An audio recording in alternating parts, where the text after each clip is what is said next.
Bonjour à tous, c'est Arnaud sur la chaîne Arnaud Potier, parapsychologue. Très heureux de vous retrouver pour ce nouvel opus. Je vais commencer cette vidéo par des remerciements. Vous avez été plusieurs dizaines à me suivre sur l'épisode 1 sur les EMI, donc je vous en remercie infiniment. J'espère que je continuerai à vous passionner et que vous continuerez à me suivre au fil des épisodes.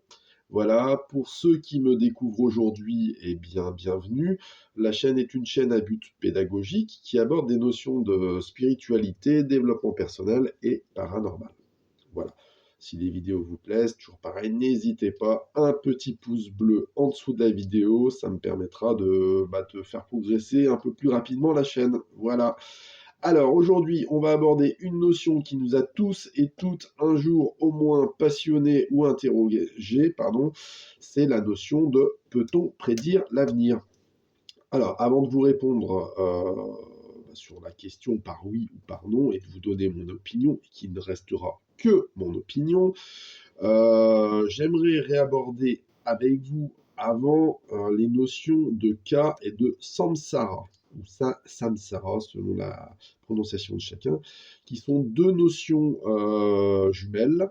La notion de cas est une notion égyptienne, la notion de samsara est une notion hindouiste, et ces deux notions sont en lien avec l'idée de réincarnation. Voilà. Alors, chaque individu que nous sommes serait habité par une âme. Cette âme, donc, quitterait notre enveloppe corporelle lors de notre décès pour remonter à ce qu'on appelle la source. Alors, dans certaines religions, ce que certains appelleront le paradis, pour être en attente de se réintroduire dans un nouveau corps pour vivre une autre vie, et ceci plusieurs fois à la suite. Voilà.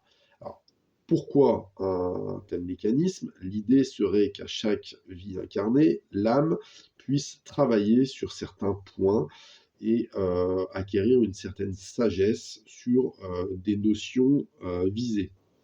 Je m'explique. Par exemple, moi, Arnaud, vivant aujourd'hui en 2025, suis peut-être incarné par une âme qui a décidé dans cette vie de travailler la résilience, le pardon et l'humanisme. Voilà. Bon. Donc, au moment où mon âme s'est incarnée dans mon corps, elle savait que le but de ma vie, d'un point de vue spirituel, sera d'acquérir, de comprendre et de maîtriser les trois notions que je viens d'évoquer. Donc, on voit bien que l'âme, avant de s'incarner dans mon corps, sait déjà à l'avance qu'elle doit aller du point A, qui est de Arnaud ne maîtrise pas l'humanisme, au point B, qui est Arnaud maîtrise l'humanisme. Donc, et après, quand je vais décéder, mon âme va remonter, et la prochaine fois, elle travaillera autre chose. Donc, on voit bien que c'est elle qui, à l'avance, a choisi ce qu'elle allait faire. Mais par contre, entre le point A, qui est le point je ne maîtrise pas la notion, au point B, qui est le point je maîtrise la notion, rien n'est préétabli. Et donc là, on est face à une multitude de scénarios et de schémas possibles. C'est là qu'on revient à notre notion de peut-on prédire l'avenir? Eh bien, si réellement les choses fonctionnent comme ça, comment une personne extérieure à vous serait capable de vous dire ce qui va se passer entre le point A et le point B, alors que vous-même et votre âme n'en sont pas conscients et ne sont pas capables de le dire. Donc c'est là où je me dis que la prédiction de l'avenir est fortement compromise par toutes ces personnes, cartomanciennes, tarologues, faux médiums, qui consultent et disent oui, bah moi je vais te donner ton avenir et tout ça. Bon, voilà. Deuxièmement, alors je vais être très terre à terre, mais si ces personnes étaient capables de prédire l'avenir, est-ce qu'elle se casserait la tête à vous recevoir en consultation pour 50 € alors qu'elle pourrait prédire les chiffres du loto et puis aller partir s'installer tranquillement à Bali pour une retraite dorée? Alors quand vous avez ce genre d'argument face à ce genre de, entre guillemets, faux professionnels, ils vont toujours vous dire la même chose. Oui, mais tu sais bien, ça fonctionne pas comme ça. Quand c'est en lien avec moi, ça marche pas et tout. Bon, ça, c'est de la posture. C'est du discours de défense sans argument. Non, personne ne peut lire l'avenir. Par contre, ce qui est possible, c'est que certains praticiens, notamment les vrais médiums, ou d'autres techniques holistiques ou chamaniques, font que certaines personnes que vous allez aller voir peuvent, à un instant T, tirer ce qu'on pourrait appeler une carte du ciel, de votre ciel. C'est-à-dire, demain, vous avez des opportunités professionnelles. Bon, il y a la possibilité d'une promotion au sein de votre entreprise. Bon, en fonction de la manière dont vous allez aborder les choses, la manière dont vous allez les raconter auprès de la personne qui consulte, elle va pouvoir émettre des hypothèses.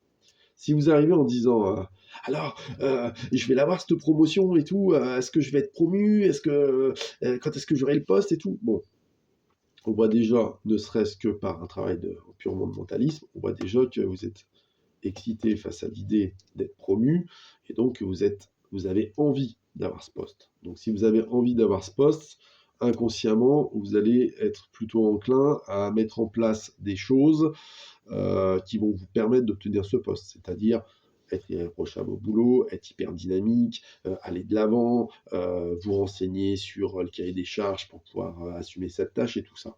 Donc, tous ces éléments que inconsciemment vous allez faire vont tendre vers une réussite à obtenir ce poste. Parce que vous allez vous rapprocher du profil qu'on attend de la personne à avoir ce poste.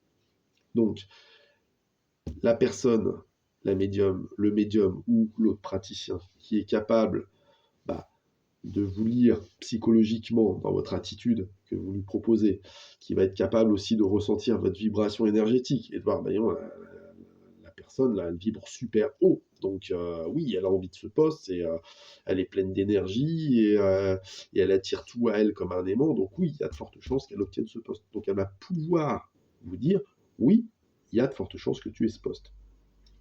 Si inversement, toujours pareil, l'idée d'une promotion au sein de l'entreprise, par contre vous arrivez, vous dites, ah, ce poste, je vais l'avoir, ou bon, on va déjà sentir une crainte. Donc on va sentir de la peur, on va sentir que vous n'avez peut-être pas plus envie que ça d'être promu parce que ça vous intéresse pas, les responsabilités, faire plus d'heures, vous aimez mieux gagner un peu moins puis avoir du temps pour vous. Tous les scénarios sont possibles. On va sentir aussi que énergétiquement vous allez vibrer plus bas. Donc le praticien, il va tendance à émettre l'hypothèse de dire, je pense que non, a priori vous n'aurez pas ce poste. Voilà. Donc, par cet exemple, je vous montre bien que les praticiens sérieux sont enclins à vous donner une météo de votre humeur, une météo de votre situation. Mais en fait, il n'y a rien de magique là-dedans. C'est beaucoup de bon sens, c'est pas mal de pratique, et c'est un petit peu de ressenti, notamment sur tout ce qui va être votre niveau vibratoire. Mais ça s'arrête là. Je veux dire, le gars qui vous dit, dans 3 ans, le 8 octobre, tu auras un accident de la route, et puis en faisant le constat, tu vas tomber amoureux de la femme qui t'est rentré dedans, et ça va devenir ta femme. Non, ça n'existe pas. Ça, c'est des trucs de film. Donc ça, vous oubliez. Si un jour, vous voulez faire une expérience, allez voir un praticien qui fait soi-disant de la voyance, libre à vous. Mais allez-y avec un œil... par un œil d'attente, un œil de je vis une expérience, j'observe, j'essaye un petit peu de voir quels sont ces trucs. Faut voir ça un peu plus comme un amusement que comme une réelle attente d'information. Parce que personne ne vous donnera d'informations sur votre avenir. Parce que même votre âme, même vous-même, vous ne savez pas à l'avenir ce qui va se passer. Donc en fait, oui, vous avez une destinée de vie, mais cette destinée de vie, pour aller de A à B, vous ne savez pas si ça va être les montagnes russes, si ça va être linéaire, si ça va être rapide, si ça va être dans l'effort, dans la souffrance, dans la facilité. Vous ne le savez pas. Donc personne d'extérieur n'est capable de vous l'annoncer. Voilà. J'espère que j'aurai été un petit peu clair sur sur cette notion et puis que je vous éviterai de vous faire avoir parce qu'il y a quand même beaucoup de charlots dans toutes ces histoires de voyance, tarot et compagnie. Alors, notamment le tarot, on reviendra dessus parce que le tarot peut servir à d'autres choses, mais pas à lire l'avenir. Et ça, ce n'est encore une fois que mon avis. Voilà. Bah écoutez, je vous retrouve la semaine prochaine pour une nouvelle notion. La semaine prochaine, on ira dans l'univers du développement personnel. Je vous donnerai quelques astuces pour ceux qui sont enclins aux crises d'angoisse, pour être capable de surmonter vos crises d'angoisse, pour être capable de détecter quand elles risquent de venir, et puis de se sentir un petit peu mieux dans sa peau. À bientôt, bonne semaine, ciao.